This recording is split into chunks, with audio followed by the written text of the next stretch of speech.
नमस्कार। बात करेंगे बिहार की राजनीतिक पे। आज हमारा फिर से वही राजनीतिक है। आज है मुख्यमंत्री कौन और उप मुख्यमंत्री कौन। अगर हम मान लेते हैं, अगर आरजेडी, कांग्रेस और वीआईपी पार्टी अगर एक साथ गठबंधन और बहुत सारी पार्टियां मिलकर अगर बिहार में चुनाव लड़ती है अगर विधानसभा का, तो राजद को तो यादव का वोट मिल जाएगा और मुसलमान का वोट मिल जाएगा। कांग्रेस को भी मुस्लिम का वोट और हिंदू का वोट मिल जाएगा। और मुकेश सहनी को यादव का, ये क्या कहते हैं, मलाह का वोट मिलेगा, यानी सहनी समाज का वोट मिलेगा।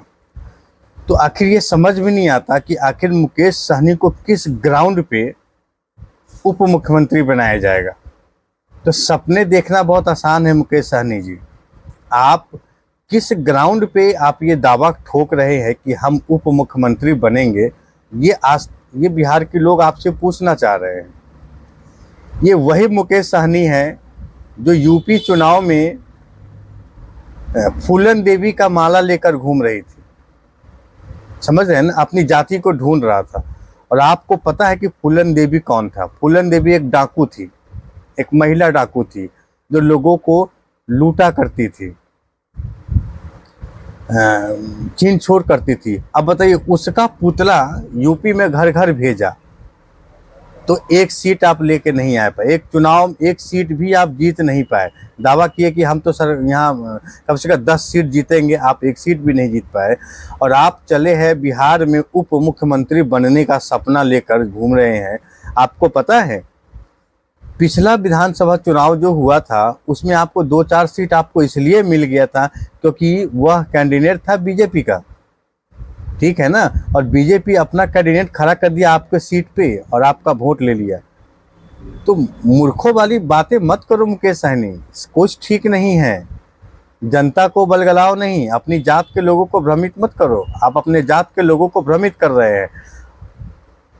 आप भूल गए पिछले विधानसभा चुनाव में आप ही ने कहा था कि तेजस्वी यादव ने पीठ में छुरा भोंक दिया, तो अब का सीना लगा लिया आपको। ये राजनीतिक है जनता, ये राजनीतिक है। मैं जनता को बार बार यही बातें कहता हूं कि राजनीतिक और पॉलिटिकल बातें पे आप बिल्कुल ध्यान न दें। यह अपने फायदे के लिए कभी भी झूठ बोल सकता है और कभी भी सच बोल सकता है। वैसे राजनीतिक झूठ का ही पुलिंदा है, बिना झूठ के कोई राजनीति नहीं है। हर नेता आके बोलेगा हम आपको ये करेंगे, हम आपको वो करेंगे, फिर क्यों?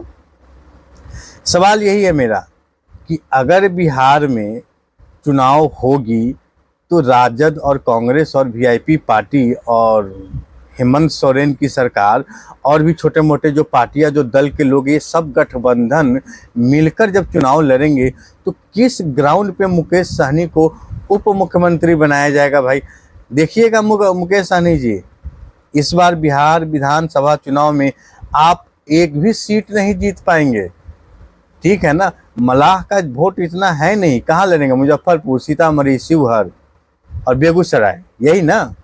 कहाँ? तो ये 3 सीट, ये 4 सीट क्या आप सोच रहे कि आप मेरा होगा? पर केस कैसे होगा? जनता तो काम ही ढूंढ रही है लोगों से। लेकिन हमें चिंता इस चीज़ की है कि आखिर हमारे प्रिय दोस्त मुकेश सहनी जी उप मुख्यमंत्री कैसे बनेंगे। चलिए वो भी छोड़ दीजिए। एक चीज़ और आपसे पूछते हैं, आरजेडी को यादव का वोट मिलेगा और मुसलमान का वोट मिलेगा, जाएगा ही जाएगा। और सहनी को जब मलाह का वोट मिलेगा तो ये हिंदू, ये राजपूत का वोट कहाँ जाएगा?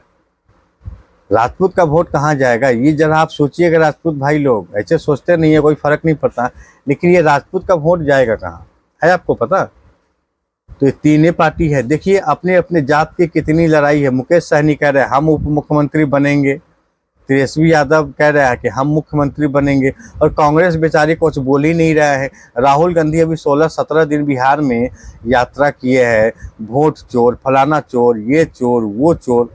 ये छोड़ दीजिए, ऊपर से देखिए पप्पू यादव राहुल गांधी की वकालतनामा कर रहे कि सीमांचल का सीट इतना है और ये क्या कहते हैं पूर्णिया का सीट इतना है। तो पप्पू यादव क्यों कूद रहे हैं भाई? हाँ, पप्पू यादव को भी तो अपने उसको अपने सीट चाहिए ना। देखिए तो पप्पू यादव भी कांग्रेस के पीछे घूम रहे कि कांग्रेस हमको पूछे तो कुछ हमारा फायदा हो जाए।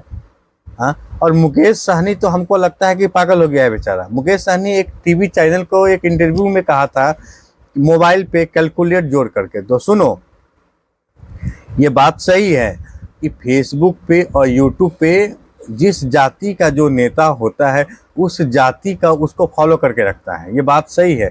लेकिन अगर फेसबुक फॉलोवर से और यूट्यूब के सब्सक्राइब से अगर चुनाव जीतना होता ना, तो बिहार का सबसे बड़ा शेर हिंदुस्तान दो है, एक है खेसारी लाल यादव और दूसरा है पवन सिंह। ये चुनाव जीत चुका होता काराकाट में।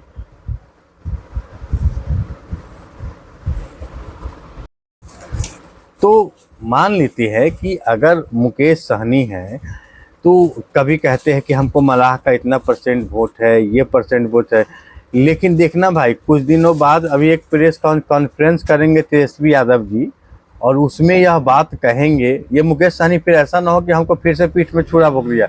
लेकिन यह बिहार में एक नौटंकी चल रहा है कि बिहार में एक नौटंकी इसलिए चल रहा है क्योंकि मुकेश सहनी कभी किसी कीमत पे उप मुख्यमंत्री बन ही नहीं सकता भाई, बिल्कुल नहीं बन सकता है। और बनेगा तो किस ग्राउंड पे बनेगा, मैं ये बात लोगों से पूछना चाहता हूँ। मुकेश सहनी का मलाह का वोट कितना है बिहार में, परसेंटेज कितना वोट, 14%, 13% तो सब लोग बांट लिए हैं। 2% मलाह का वोट लेके आप कह रहे कि हम उप मुख्यमंत्री बनेंगे, तो कांग्रेस कहाँ जाएगी? राहुल गांधी बेवकूफ़ है क्या? राहुल गांधी कहाँ जाएंगे? इसीलिए कह रहा हूँ कि हालांकि देखिए जाति का खेल मैं नहीं खेलता, लेकिन मुकेश सहनी जिस दिन से राजनीतिक में आया ना, वह जाति का ही वोट बटोरना चाहा, और वह सिर्फ अपने जाति का वोट, वही मलाह का वोट। देखिए भाई मुकेश सहनी, मैं बता देता हूँ, बिहार में मलाह जाति का जनसंख्या बहुत कम है, इसीलिए आप किसी भी कीमत पर उप मुख्यमंत्री नहीं बन सकते हैं। बात समझ गए ना? आप दावा ठोकते रहिए, यही सच है। अगर आपको आज न कल ये बात पता चलेगा कि नहीं हम सही कह रहे थे, सरोज सिंह सही कह रहा हूँ, कि आप जैसे आप यूपी में जब आप फूलन देवी का जब आप फूल माला लेकर के जब लोगों से जब आप मिलने लगे तो लोगों ने आपका विरोध किया और आप एक भी सीट नहीं जीत पाए। और बिहार में तो आप गलती से 2-4 सीट जीत गए थे, क्योंकि वो सीट तो बीजेपी का था, आपका तो था ही नहीं। फिर उसके बाद आपको राजनीति का शुरुआत था, फिर आप आरजेडी के साथ जुड़े, तो आप वहाँ भी उप मुख्यमंत्री। आखिर डिप्टी सीएम में है क्या भाई, जरा सोचो। देखिए उप मुख्यमंत्री नहीं बनना चाहता है, देखिए आखिर मुकेश सहनी डिप्टी सीएम क्यों बनना चाहता है? अगर आपके पास इसका जवाब है दोस्तों, तो आप कमेंट बॉक्स में जवाब जरूर दें कि आखिर मुकेश सहनी डिप्टी सीएम ही क्यों बनना चाहता है, सीएम बनना क्यों नहीं चाहता है।